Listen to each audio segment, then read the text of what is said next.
Kapungkur aya sejarah di DT Salaresna di Karangkawitan teh anu nuju mempertahankeun atau napi memperjuangkeun Pancasila. Kapungkur mah di Karangkawitan teh disebat teh Jagama Kuring, Pancasila, Pancaemok. Tah dina tahun 1880 atetan eta janten 11 surat teh kajantenan di dieu teh diduruk ku goromolan teh nu ngagoromol salaresna mah anu teresep kana Pancasila nyaeta DI sareng TII zaman harita.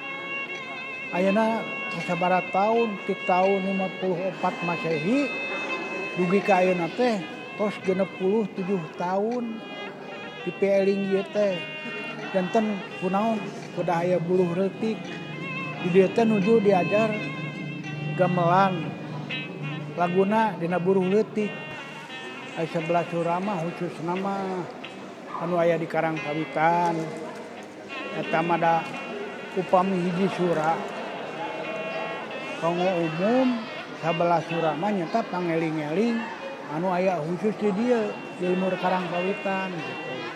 Untuk diumumkeun aya satu surama kanggo umum tahun baru Saka Indonesia. Aya 11 surama nyata ukur sa Leuweur Karangkawitan di Peling.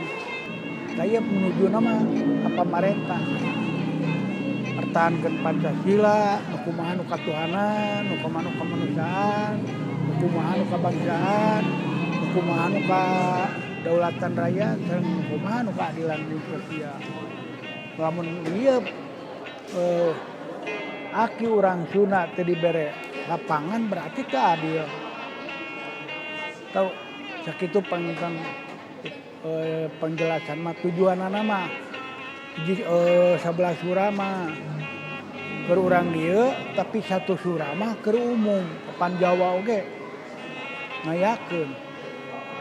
ngayakeun hiji surama tahun baru Saka Indonesia sa-Indonesia salaresna ngabogaan tahun baru upina mung sakitunya hapunten bilih kirang memedahi ieu partaraosan atawa jawaban aki kirang jumpon atau kirang sapagodos mungkin dihapunten mung sakitu penjelasan tutup rahayu.